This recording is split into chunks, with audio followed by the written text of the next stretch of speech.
नमस्कार बच्चों, सुप्रभात। मैं आप लोगों को मैथ पढ़ाऊंगा। जो पहली जो है हम क्लास 10 का जो है अध्याय 1 पढ़ेंगे, जो है वास्तविक संख्याएं। वास्तविक संख्याएं में सबसे पहले हम पढ़ेंगे प्राकृतिक संख्याएं, यानी प्राकृतिक संख्याएं यानी नेचुरल नंबर। नेचुरल नंबर क्या होता है ये ध्यान से दीजिए। कभी भी जैसे मान लीजिए हम लोग को गणना करना हो या कोई भी मैथ लगाने, तो सबसे पहले नंबर्स आते हैं, संख्याएं आती हैं।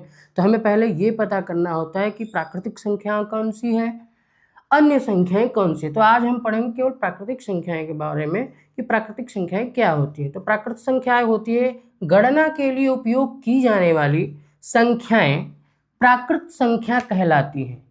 प्राकृत संख्याएं कहलाती हैं। प्राकृत संख्याओं के समूह को किससे दर्शाते हैं, तो उसको हम जो है n से दर्शाते हैं। n से दर्शाते हैं यानी n से व्यक्त करते हैं। अर्थात n की वैल्यू क्या हो सकती है, यानी कि जो नंबर है हमारी 1 2 3 4 5 डॉट डॉट डॉट अनंत तक जाती हैं। और इसको हम किससे नोट करते हैं, तो इससे हम नोट करते हैं n से, कैपिटल N से। सबसे पहली चीज कि पहली तथा सबसे छोटी प्राकृत संख्याएं कौन सी होती हैं, तो वो होती है सबसे छोटी प्राकृत संख्याएं वो होती है नंबर, तो वो होती है हमारी 1 होती है। दूसरा ये कि प्राकृत संख्या अनंत होती है, यानी कि अगर कोई पूछे कि प्राकृत संख्याएं कितनी होती हैं, तो हम ये कह सकते हैं कि प्राकृत संख्या अनंत होती है जिसकी कोई सीमा नहीं है, यानी उसको हम जो है गिन नहीं सकते, काउंट नहीं कर सकते हैं। ठीक है।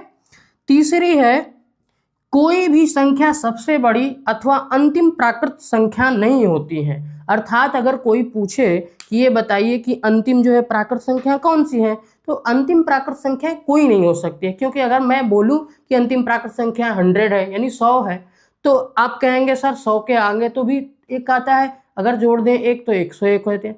अतः हम कह सकते हैं कि प्राकृत संख्याएं की जो होती है उसमें सबसे बड़ी प्राकृत संख्याएं कोई नहीं होती है और ना ही कोई अंतिम जो है प्राकृत संख्याएं होती हैं, क्योंकि इसकी जो है अनंत संख्याएं होती हैं, जिसको अगर हम ये नहीं कह सकते, हाँ सबसे छोटी कह सकते हैं, क्योंकि इसकी शुरुआत होती है वो होती है हमारी 1 से स्टार्ट, यानी शुरुआत 1 से होती है और ये अनंत तक जाती है। इसलिए हम कह सकते हैं कि सबसे अगर छोटी प्राकृत संख्या है तो वो है 1, और सबसे अगर कोई पूछे कि बड़ी संख्या कौन सी है, तो बड़ी संख्या जो है प्राकृत में नहीं होती है, ये हम कह सकते हैं। और इसको हम किससे जो है कि डिनोट करेंगे, डिनोट बोलते किस चीज़ से दर्शाएंगे। मान लीजिए कहीं लिखा है कि बहुत सारी प्राकृत संख्याएं लिखी है, जिसमें 1 2 3 4 5 6 7 8 ऐसे डाट डाट करके आगे तक लिखे, तो इसको हम किससे जो है डिनोट कर सकते हैं, यानी इसकी शॉर्टकट में, यानी छोटे रूप में कैसे जो है कि दर्शाएंगे, तो छोटे रूप में दर्शाएंगे n से, कैपिटल